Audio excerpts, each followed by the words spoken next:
Guys, what's up? Today I'm talking to another Sarah. She is an independent scholar and public historian. She also directs the project Mapping Segregation in DC through a company called Prolong DC. It engages in a variety of historical projects, including research for exhibitions and films and historic landmarks and oral histories and walking tours, just to name a few. A good friend of mine recommended that I talk to her, and I am so glad that I did. Besides talking about mapping segregation in DC, we also talk about decovenants, public housing, because she's also mapping public housing, as well as the displacement of Black people in the district. So it's a really good, solid conversation, and I'm so excited for you to listen to it. One thing I do want to mention, there was one part about how I felt conflicted with the architecture profession, and I go in detail about that. So when I heard myself say this, a light bulb clicked. This whole podcast thing is, I'm doing this for selfish reasons. I'm trying to figure out my place in this profession.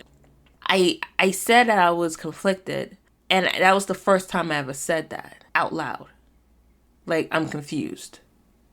And it's kind of weird. Like, if it's, you're like, well, I don't know if I should be a lawyer. And you're like, well, don't be a lawyer. Melissa, just don't be in this profession. And I really don't know what else to do. And I don't want to leave it.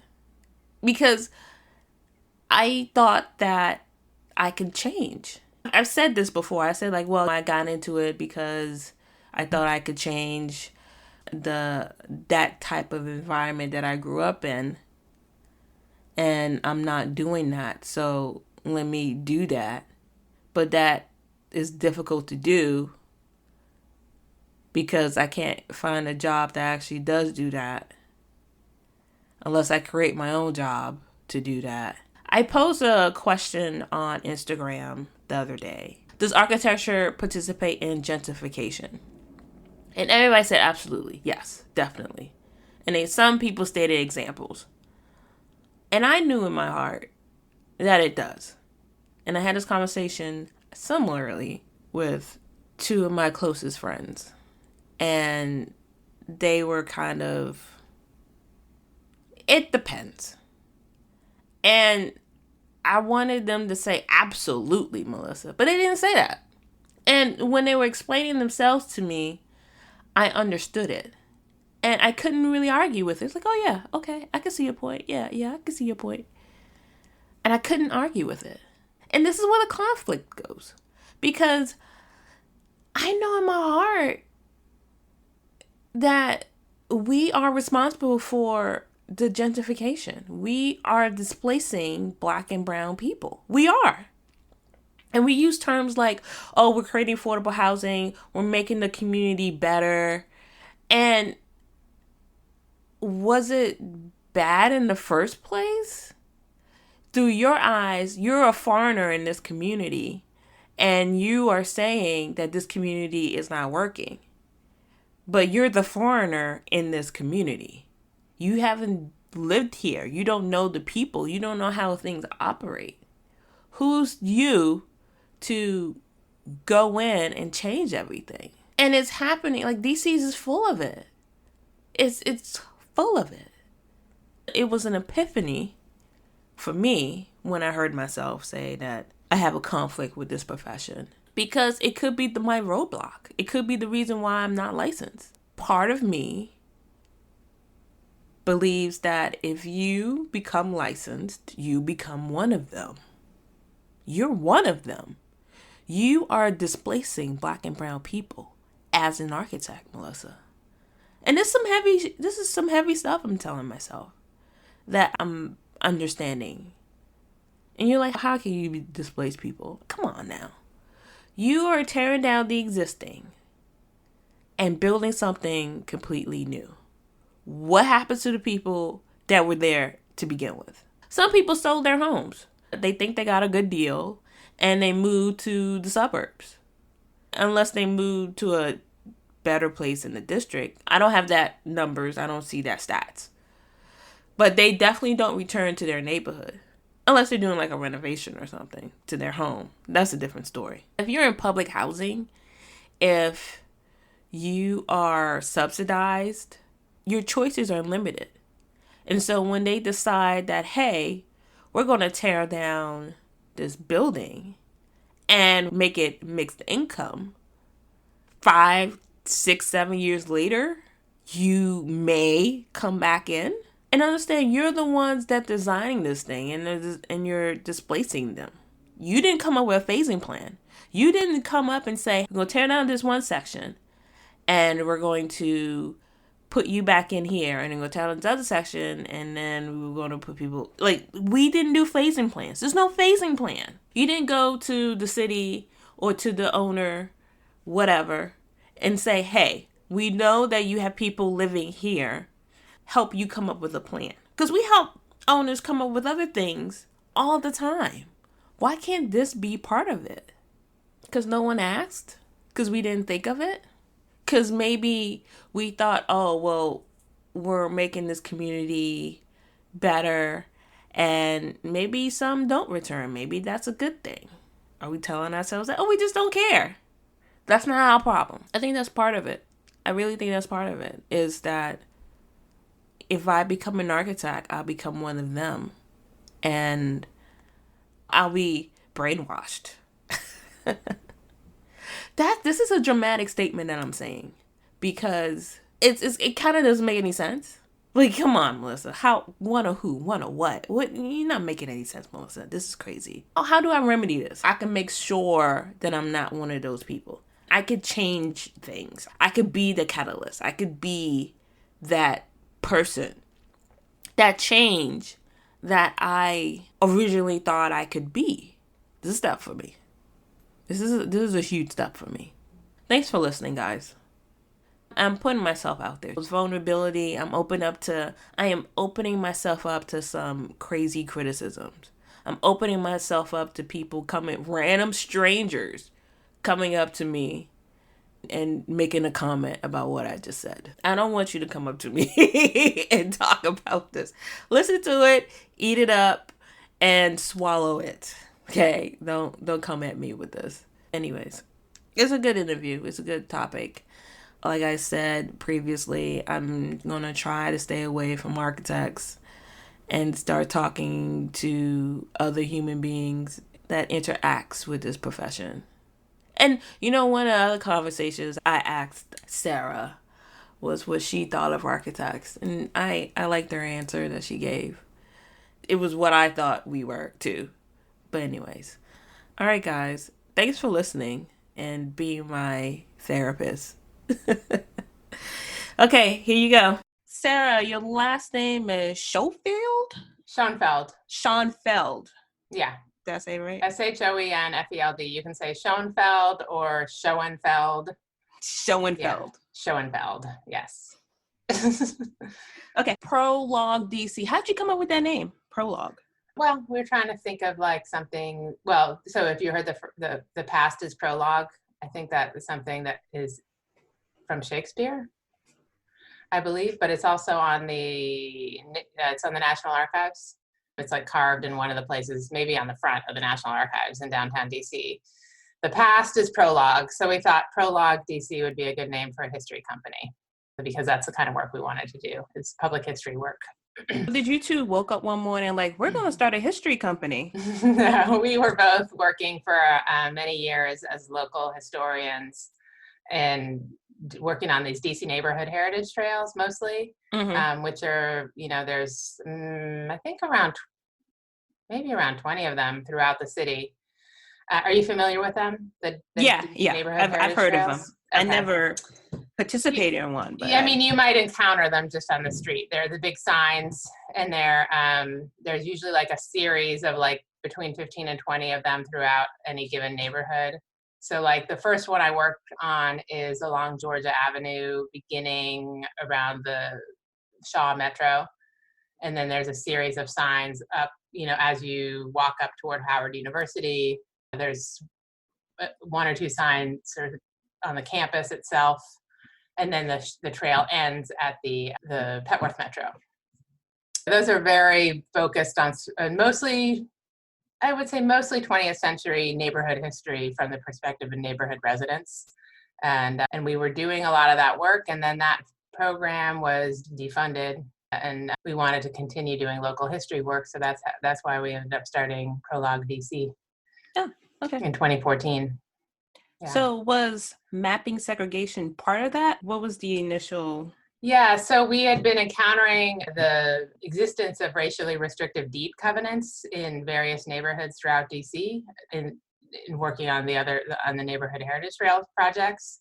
And we were curious to look at, how prevalent those actually were.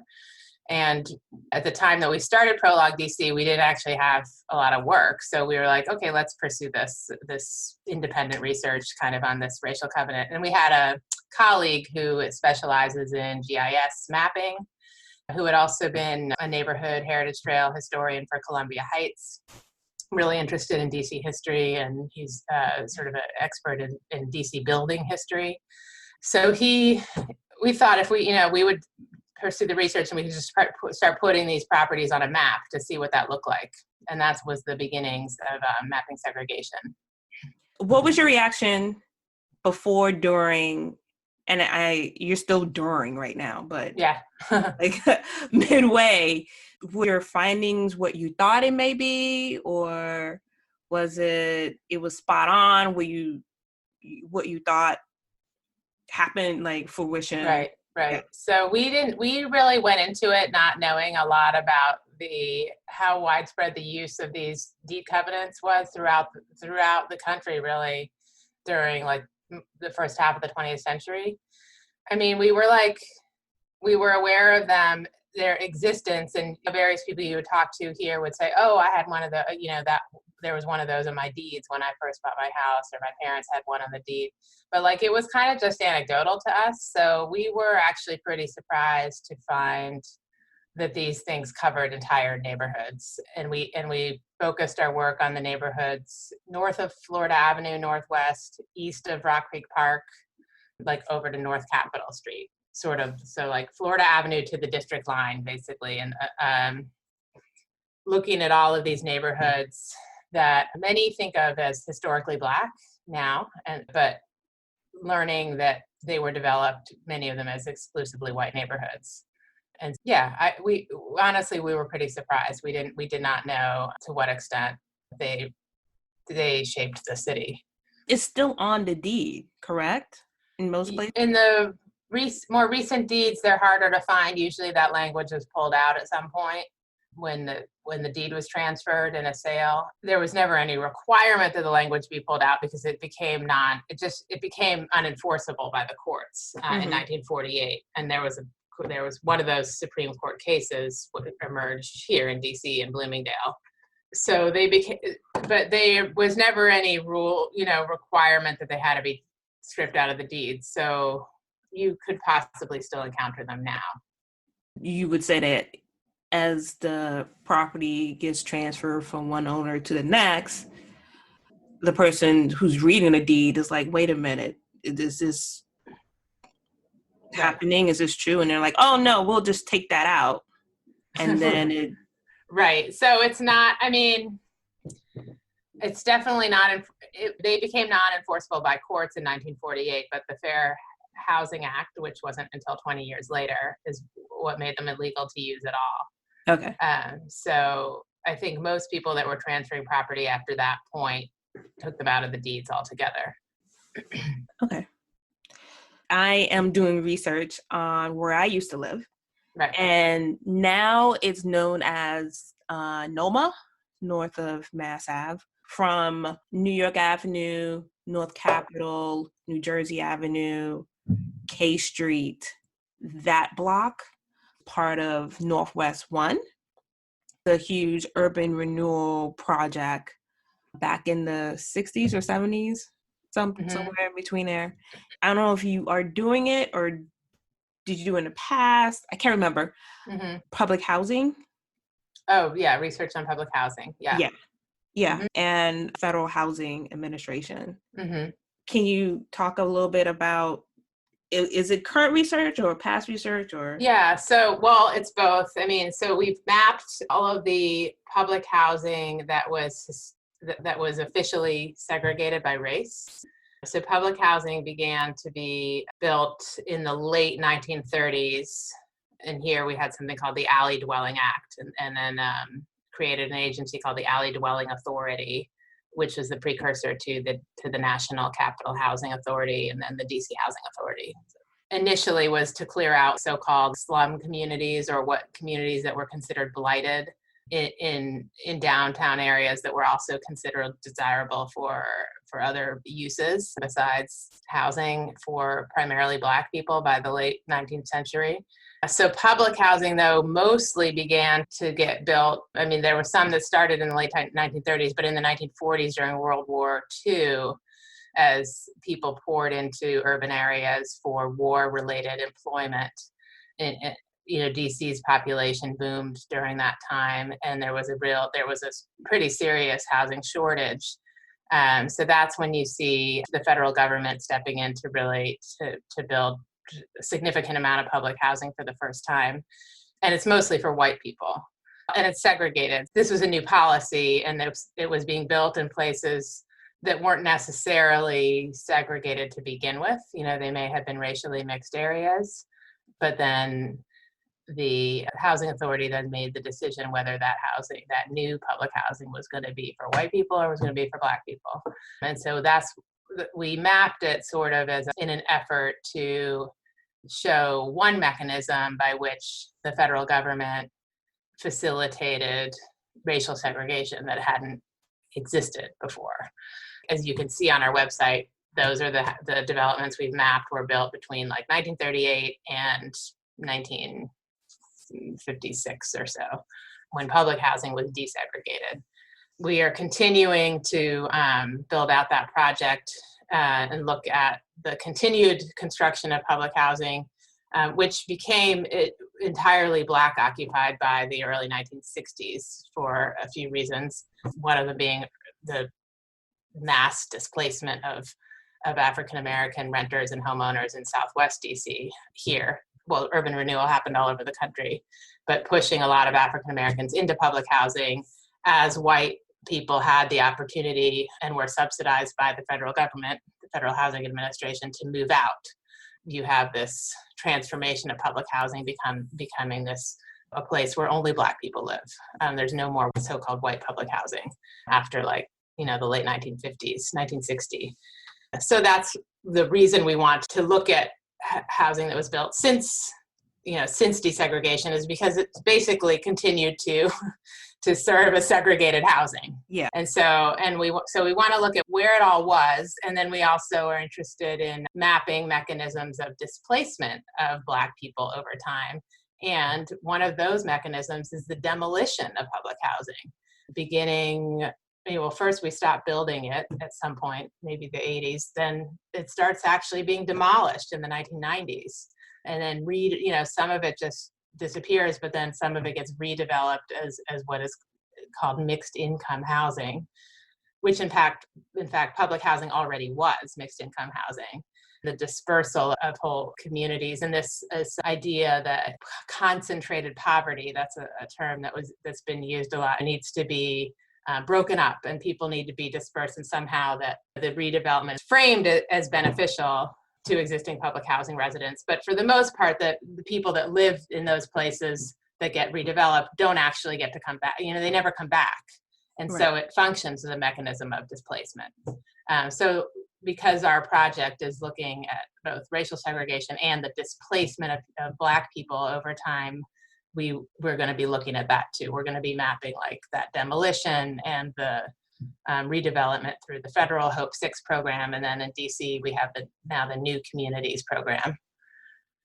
So going back to, because you said something that I think I've heard before, and you've mentioned this before in our prior conversation, but when you said it again, it really just hit me, is that public housing was mixed use. It was mixed income. Mixed income. I'm sorry. Yeah. Say mixed. Yeah. Sorry. Yeah. Mixed income. Yeah. Mm-hmm. Yeah. I mean, it was, you pay based on you would pay based on what your income was. So a certain percentage of your income. So like now when they mention like market rate versus subsidized, that was just the same thing as. Well, I mean, yeah, there was never any market rate housing mixed in, as because I don't think any, well, I guess in a sense it's market rate. You're just not paying, the tenant is just not paying that rate. You know what I mean? The government is subsidizing that market rate. And there were people, because I feel like when I was watching, this was a long time ago, and I've been meaning to rewatch Pruitt-Igoe, that documentary. Mm-hmm. And the intent of the public housing was, I felt like it was for mixed income at the time. I have to rewatch that. Right. Yeah, I'm not sure about the Pruitt-Igoe specifically, but certainly there was other successful housing projects that were built. And this is not, the one I'm thinking of is not public housing, but the development that was built in Shaw called the Lincoln Westmoreland Apartments. It was built in the 1960s by a community-led urban renewal agency called MICO, led by Reverend Walter Fauntroy and Reverend Channing Phillips out of Lincoln Temple Congregational Church, Black Church in Shaw, 2 Black churches in Shaw, partnered with a white church in Chevy Chase. They built mixed income housing, but all of it served like low and moderate income residents, and it served people that actually already lived in the area. So the idea was actually to provide better housing for people that already lived in the Shaw area. Not to replace those people, not to get rid of some of them and bring in a bunch of new people that could pay for market rate housing, which is what we see now with redevelopment, right? And at the most you see now is what they call 1-for-1 replacement. So you're going to lose, 380 units of public housing is going to be replaced with 380 units of subsidized housing. But then it's like combined with like 1,100 units of market rate housing or something. Yeah. Or some of that might be like a little bit affordable, but that functions to actually make it more expensive to live in that whole area. So like just providing the equal number of units of public housing that was already there, like doesn't actually sustain that community. In fact, they still are going to end up probably getting pushed out of that community. And it doesn't actually work that well either, like usually. And that housing can end up being quite unequal. Like when you've got a mixed income development and some people are paying market rate and some people are paying 30% AMI or whatever, that rate that's like when it's, it's made affordable at different levels for different levels of income. Those people that are paying the lowest amount, well, they also have apartments that maybe aren't that nice and they might have to enter through a different door. Our house, when we moved out, that was the plan. They gutted out and then they created as mixed income. And what happened, similar to what you said, some of the units may not have been as nice as others. A lot of the market rate folks started moving out because the stereotypes started coming in, and then they weren't able to fill up the units as rapidly as they could. So more folks who subsidized folks came in. It started to be uneven again. So the people who were paying market rate started complaining, noticing that they were becoming the minority. Then they left.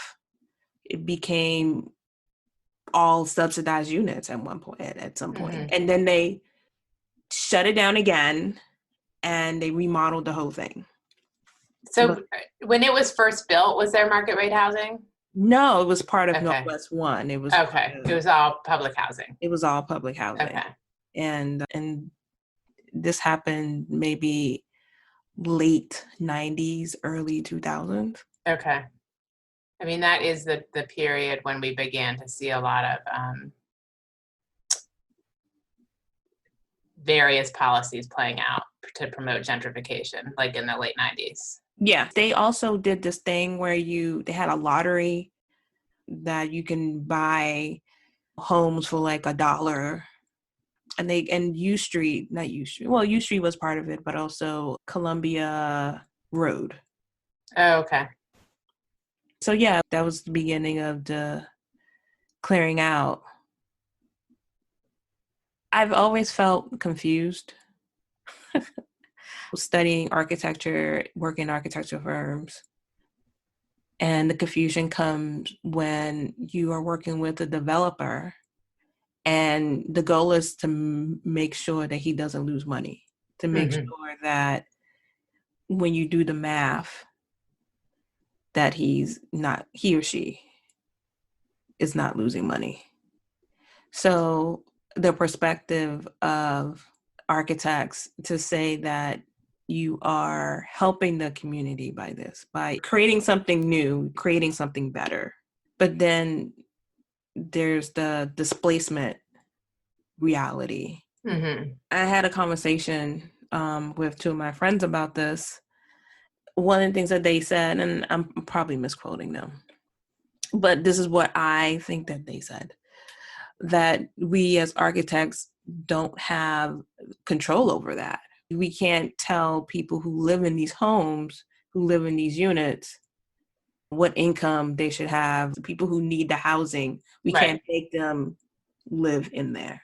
And I felt that you just washed your hands away from it. We're not even building the buildings. We're creating instructions to build the building. Kind of like creating drawings for the coffin. We're not putting the nail in the coffin. That's how I'm thinking of it as, because I was a product of the urban renewal, and it failed, and you know why it failed. But as an architect, you kind of just move on to the next building. Right.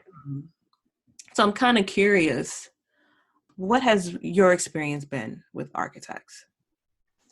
I mean, I have never worked with architects I've only sort of, read about architects and critiqued them in my head. And I do know, I actually was listening to another conversation that you had with an architect. And I do notice is this kind of like washing your hands of the impact kind of thing. Like, well, that's not I don't determine what rent people are going to have to pay or who's going to get to live in these places. I just design them. And architecture the profession has obviously been completely complicit in urban renewal, certainly. And it was very much framed as a movement that would bring really good architecture to downtown, to cities, and that it would do that by getting rid of all the existing housing and the people that lived in that housing. Well, actually, it didn't really frame it as getting rid of the people that supposedly all those people were going to get to come back to those places. But then, at least in the case of Southwest DC, despite the fact that the federal government was subsidizing this at like 90%, paying 90% of the costs, the developers that then were given the contracts declared at some point that it wasn't going to be economically feasible for them to build housing for those people. And so that all they built was middle-class housing. So you had like a population that was a 90% poor people, 70% Black people, flipped like from 1950 to 1970. By 1970, it was 70% white, Southwest DC, at a time when the rest of the city, like when whites were like pouring out of the rest of the city, that area became 70% white. And so like actually the inverse of the rest of the city. Because of that urban renewal. Yeah. And that's really, I mean, I don't know if anyone actually like really thought that they were building new housing for the people that already live there. No, it's true. No, like we they do said believe that. We do believe. And like, did the architect? Honestly, like we do, because the thing is this is a process. You can't just build a building. You can't just design a building and not address the community. You can't design a building without going through zoning. And you have to face the community. You have to talk to the ANC. It's a process. And there's community meetings about you changing the neighborhood, no matter what neighborhood you live in. Even though you can say like that's the owner's responsibility to go and meet with the community, but you attend a zoning board, there will be architects in the room defending what they are drawing. The community may not like the brick color. We are involved in the community in some way. Right. So and we are making a promise, not only to the owner, but to the community. Yes, you can have this. Now, later on, during construction, CA, it changed back or the project gets delayed. It happens a lot. And the project that you presented to the community 2 years ago, that designer is long gone, or that designer's taste has changed, or the owner's taste has changed and may have switched ownership. Who knows?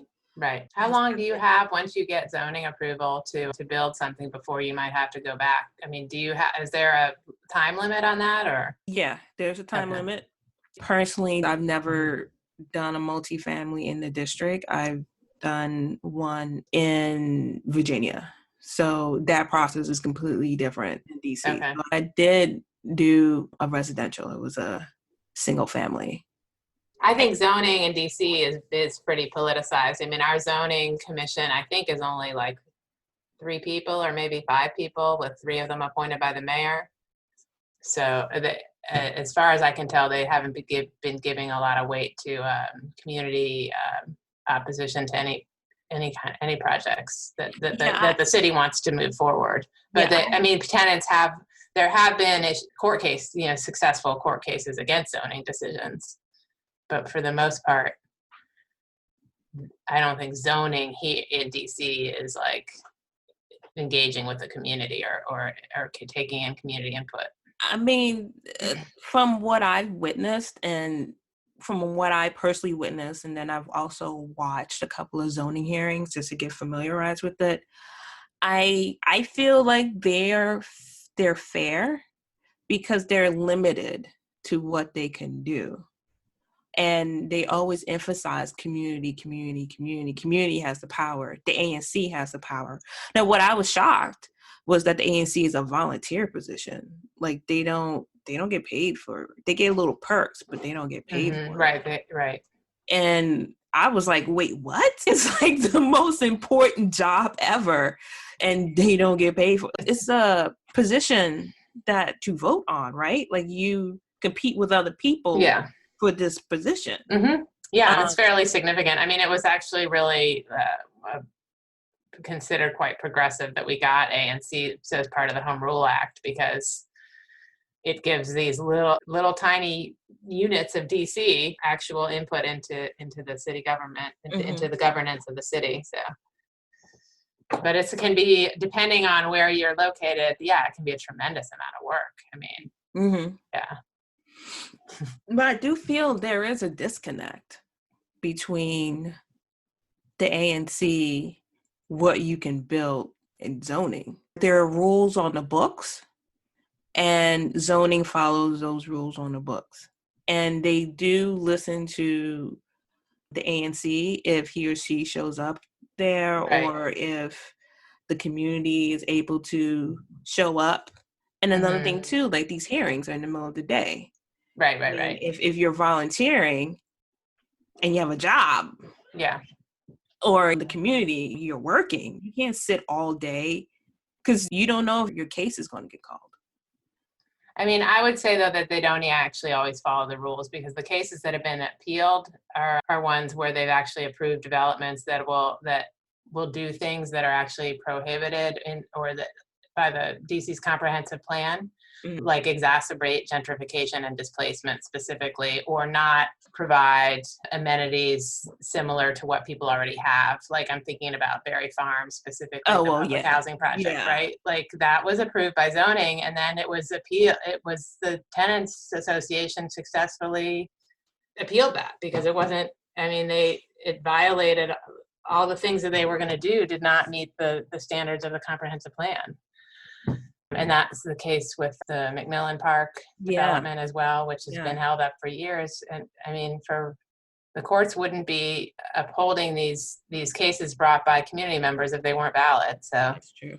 You are right. I completely forgot about those two, Berry Farms and McMillan.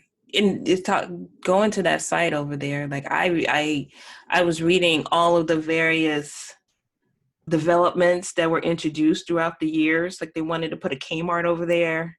Oh, at McMillan? Yeah, McMillan. Yeah. Sorry. I want to put a Kmart over there.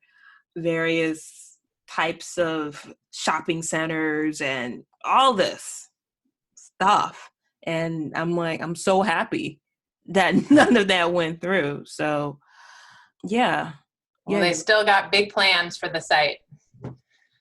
Always. For building a lot on that site, which many would like to see be a park, as it was when it was first built.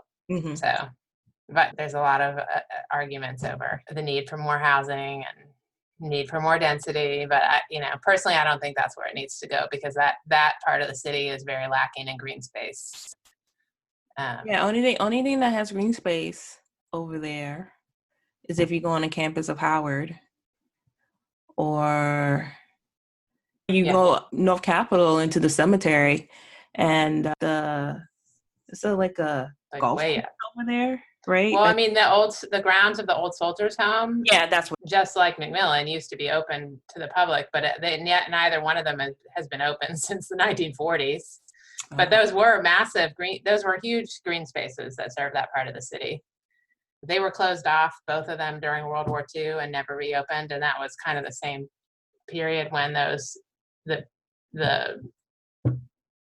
neighborhood transformed racially as well. So you see kind of this convergence and the McMillan Park had been marketed like as that neighborhood was being built. Bloomingdale, just below McMillan Park, was seen as an amenity, like a real amenity for that neighborhood, that it would have access to what was called like one of the city's premier parks. But that amenity then went away. Was there like a famous landscape architect or anything that? Yeah, the Frederick Law Olmsted designed he Park. did that. Yeah, and he had designed even the area where the silos are along North Capitol Street, the sand silos. That whole area was also he incorporated those features into a park. So there were walking paths between the silos. Yeah, the whole thing on both sides was all parkland, and it was all open to. It was all connected kind of to Howard's campus too, because there was no barrier. There weren't buildings really between the ones that are behind the reservoir now along 4th Street were all built in the 60s. But, before that it was just kind of this big, really beautiful, big open space, green space. That's sad. Yeah, Olmsted did a lot because he did Rock Creek Park. And that's interesting because Rock Creek, no one's trying to build on Rock Creek Park. I mean, you could build some really nice homes over there, right? Right. Yeah, there were people but at the time, Rock Creek Park was planned as a national park and developed as a national park. I mean, not developed, but de-developed, whatever you call it. Undeveloped. There were people living in Rock Creek Park that had to move out. Just like Malcolm X Park too, right? Oh yeah, there was a Black community that lived where Malcolm X Park is now, and all of them were evicted in 1911 to build that park. And that, that actually is that's an example of architecture being very complicit in building a space, a so-called public park for a very specific public that was racially specific. And I'm going to say, I say that because I've looked at we have a project online about Meridian Hill, Malcolm X Park's development. And I looked back into the papers of the federal agencies that were involved in developing it. And the lead architect on that project was and it took it took decades to build it out, do all the landscape architecture and the statuary and everything. But he was very concerned by the 1930s. So they started in like 1912. And I was looking at correspondence kind of going into all the way to the 1950s. In the 1930s, that despite the fact that they had cleared out all the Black community that had lived there, plus they had a lot of the neighboring residents there had then added restrictive covenants, so Black people couldn't come back and live there. Yet African Americans were hanging out in the park at night. Like they couldn't live around there, and they couldn't be there during the day, but they were there at night. And the architect wrote a letter about this, like the fact that it had been observed that on a recent evening that the entire park was filled with Black people, and that something needed to be done, like a program needed to be put into place of like certain kinds of concerts and events, like to make it clear like who this park was for. Wow. Because he was so concerned as the landscape architect for the park, that it was going to become a Black space versus a white space. Yeah. I mean, that's like, yeah. So that's. How did the name change to Malcolm X Park? Oh, I think my understanding is after when Malcolm X was assassinated, that people gathered there. And that is sort of the origin of the drum circle, the Sunday drum circle. Mm-hmm. And that was when it was never formally renamed, but that was when the name began to be used. When they tried to kick Black people out, we still came back and then reclaimed the space. Like right. By Malcolm X, like from not Martin Luther King, right? Malcolm X. That's interesting. So a little bit about you. Born and raised in DC, right? Yep, in Chevy Chase, DC, like just south of Chevy Chase Circle. I went to Wilson High School, and then I mostly stayed in DC. I went away for college and to get a master's degree in history. But I've been back here since 2000, and I've been living in what is historically called Brightwood Park since 2008. I think that's what's so interesting about going back to racial covenants is like that was like maybe the first application of race to the valuing of property, right? So like this property is worth more because Black people will never be allowed to live here. That's what they did essentially. And so they were like racial covenants were one of a number of different other kind of covenants that were also in deeds that also had to do with the value, ensuring the value of the property and and based on its use, how the building would be used and who would live in it. And that's, you can see, I see like that as a legacy of racial covenants for sure, that difference in value. With your data, any projections about how DC is moving forward? Do you think it's going to get less Black? It sure seems like that is happening. It's certainly getting really expensive, and the racial wealth gap has increased over time. I mean, so there's like, it's not exactly, in fact, like one of the things I try to like raise when I'm talking in these like discussions around affordable housing is like area median income is AMI is like what the standard is used to determine affordability of units. So like developers that build new housing new multi-unit housing have to provide a certain percentage of units that are like affordable to people that don't make the area median income AMI. So a certain number of units that are affordable to people that make 80% of it, or a fewer number of units to people affordable to people that make 50% of AMI. So anyway, AMI is like $120,000 for a family of 4. But if you just look at Black AMI, it's like $48,000. And So it doesn't distinguish between race, right? no, Like, AMI is like everybody in the high, and it also doesn't distinguish between like geography. So like it's DC, Montgomery County, the richest counties in the country combined with DC. So affordable housing is based on that. So when you hear developers talking about how they're building affordable housing, it's affordable to people that are making 80% of $120,000 a year. Like, so, which is AMI for Black AMI is like a third of the AMI formula that we use. I guess what I'm trying to say is none of this hardly any affordable housing is going to be affordable to Black people. So there's going to be less Black people. Yes. what do you think can change? What recommendations would you give? Because it sounds like what they're using, who has the power to change that? Is it the banks? I don't know where that formula comes from. I mean, it seems to me like our city government could change it, could decide. Like we actually want, we want Black people to be able to keep living in this city, and we want people of a range of incomes to be able to keep living here and figure out how to do it. Like, I don't think they're forced to use the standards that they're using. Maybe it's that. But the city, I mean, that is about the city, the values of our city government, and so I think we need new leadership if we want to retain Black people in the city. Oh, that's very hard. Fine.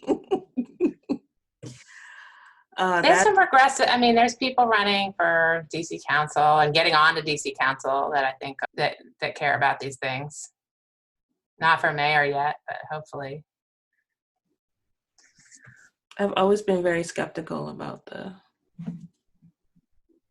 But I mean, we also have like we have a strong activist community that has successfully pushed for pretty significant tenant protection laws and is continuing to push for like stronger rent control and for investing in public housing.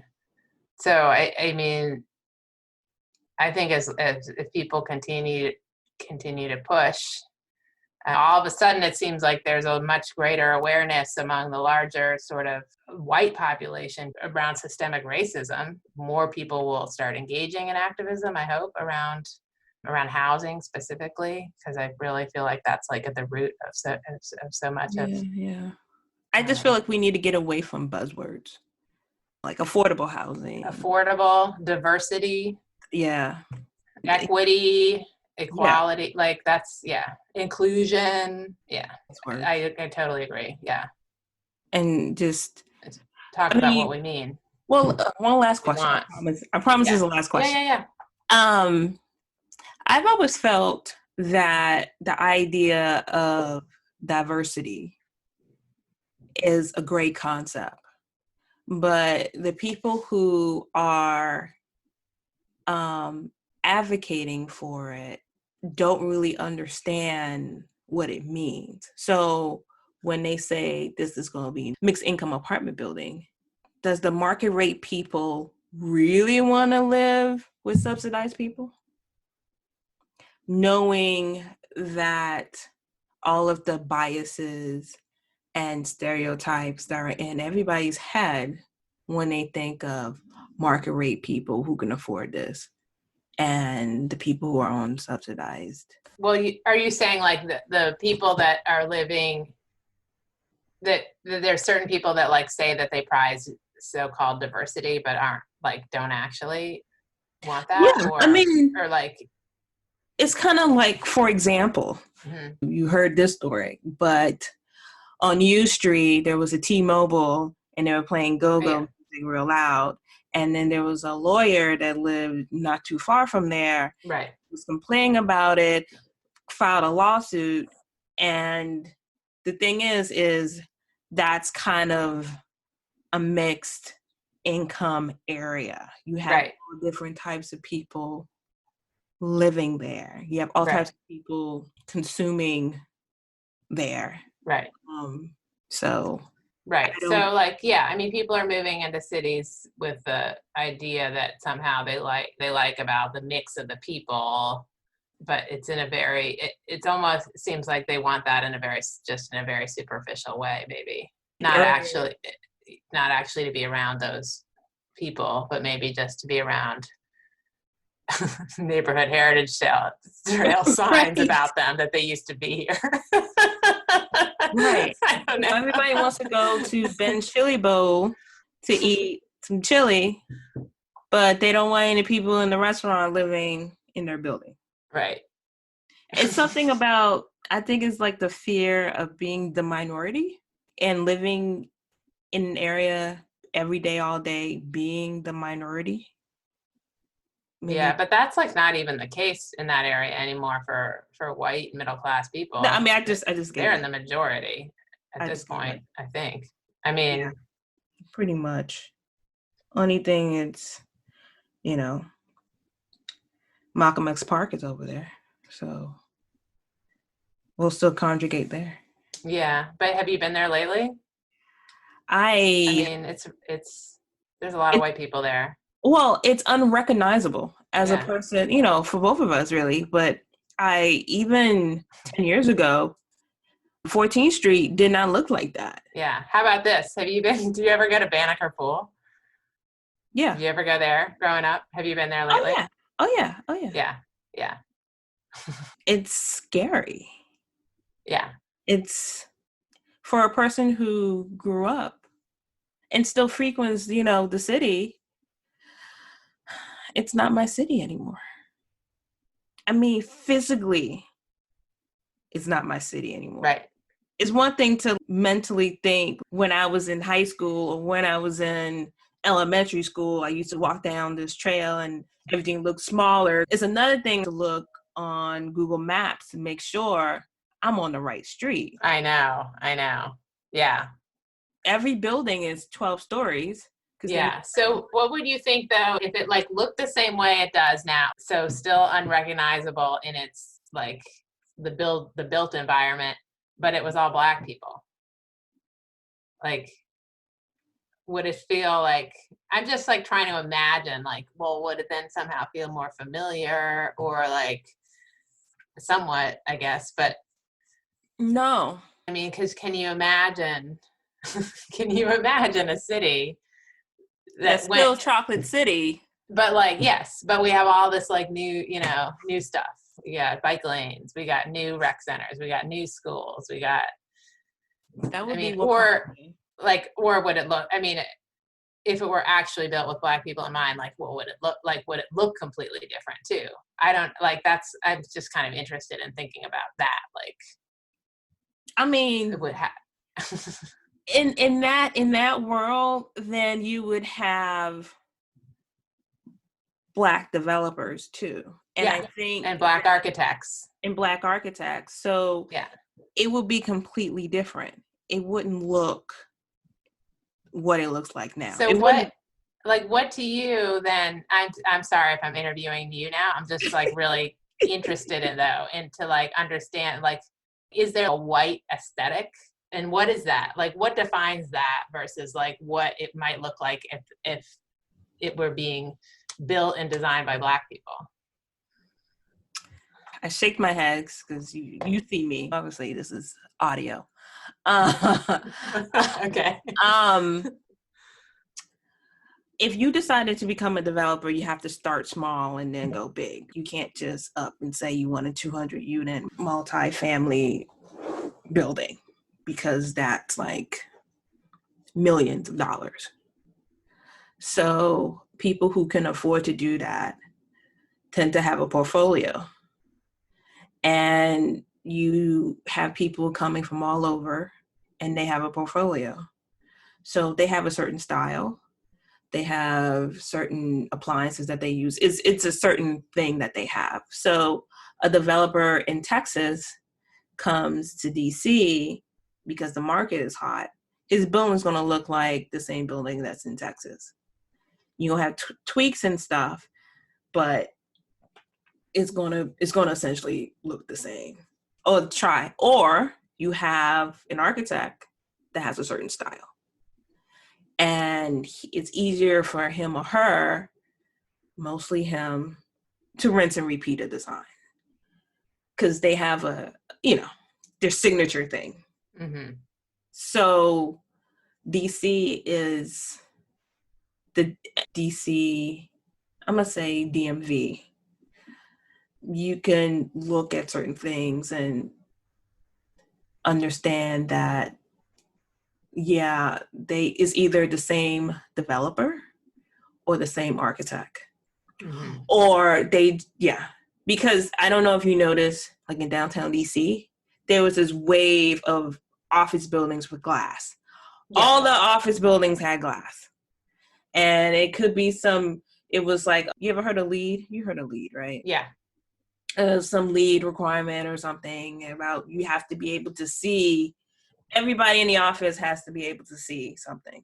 But I thought LEED is like, those are environmental standards. Yeah. The glass glass wouldn't actually, doesn't insulate, it lets in sunlight. It doesn't, it doesn't seem like very sustainable. Okay. It's my own well-being because, I'm in the office, I sit in the office all day and I need daylight. Okay. It's daylight. Okay. So now you have all this glass. Yeah. So it's something similar to that. Yeah. So it would be different because Black people, it's kind of hard I don't want to stereotype this, but I feel like I'm stereotyped this, to say that Black people have a different type of style. And I think that if you give us an opportunity, we will go into the community, we will be able to freely understand the diaspora into some type of historical context of who lived there, or because it's our community. Right. So we'll take that time. Yeah. Yeah. No, that totally makes sense. I mean, that's, yeah. I mean, one thing I've thought about the whole glass aesthetic is like this increased visibility of people in general, of like wanting to be seen and to see people does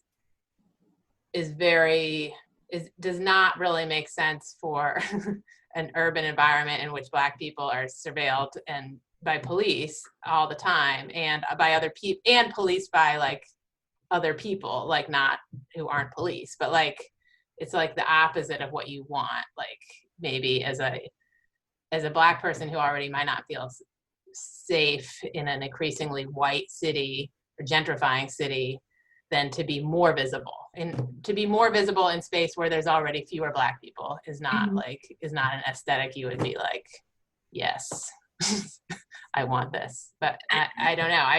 I'm not trying to, again, like I can't generalize like what people's aesthetic taste is based on their race. But like I do think what you're saying about actually consulting with the community and what people actually want to see is very much is completely different. It would be the opposite of like of the way it's getting done now. I never understood floor to ceiling windows in apartment buildings. Right. Because even in office buildings, like when I used to work downtown DC, humans are messy. Humans are hoarders. And when you look into someone's office that has floor to ceiling glass and their desk is jammed up against the glass, you see wires, you see papers, it is not pretty at all. It's not a nice thing to walk down and just see the messiness inside the office building. You don't want to see that. And again, you're right. It's privacy. I think, I don't want to generalize to say Black people don't like windows. That's not right. That is. I'm sure that's not true. However, we want to be able to. We will have curtains and we will have blinds. Right. I walk down the street. Let's say I'm on 8th Street and I walk into the neighborhood and I see windows and I see inside your house. I see that flat screen TV. I see that nice computer you have there, desktop computer you have there. I see everything that's going on. You're having a dinner party. I see that. It's yeah. And it's a cultural thing. Yeah. Yeah, I think it's a cultural thing though, based on a serious power differential. Yeah. And like a feeling about the entitlement to occupy space, and like a feeling of relative safety and being visible. Having just spent much of today reading about the history of Black architects in DC, Making it to that. they had a much more significant presence in the late 60s and 1970s than now. A lot of them had projects through through the leadership of Marion Barry, who required required a Black developer to be a partner on any projects that were involved city land, and all of the like public work that got done was done by Black architects. It sounds like schools, specifically schools, public housing, but government buildings, stuff like that, which is no longer. I was going through articles how Temple Courts had some type of restriction where you had to, if you build again, you had to have low income people live there. Have you come across anything like that? It just expired. Oh, yeah.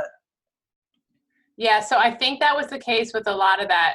There was like a program through HUD that funded a lot of housing, especially like the housing that was built by churches on land that they owned, on different churches all over the, around the city, I guess mostly in Northwest, but where, yeah, I guess to get whatever to qualify for whatever program that was, I think you had to guarantee affordability or, significant affordability for a certain number, and that does expire after a certain number of years, I believe.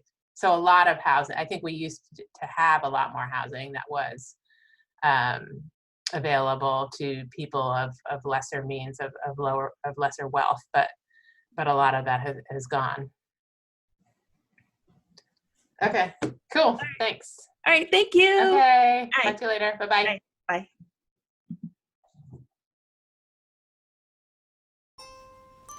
Hey listeners, I have an exciting announcement. I decided to launch a membership program for the show, where you have a chance to support me and the show directly. I love creating the show, and it means the world to me that you all tune in to keep hearing me week after week. But it takes an immense amount of time and energy to produce.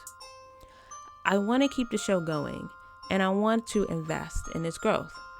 And I also want you to become a partner with me in this journey. That's why I'm excited to give you a chance to officially become a supporter of the show at glow.fm/archispolly, ARCHISPOLLY, or by clicking the link in the show notes. It's quick and easy. It takes less than 30 seconds and just takes clicking a link in the show notes and using Apple or Google Pay. You don't have to create any new logins, and you can contribute as much or as little as you like. If this show is part of your day or week, and you like what I'm doing, then visit glow.fm/archispolly, all one word, and support me and the show in any way you can today.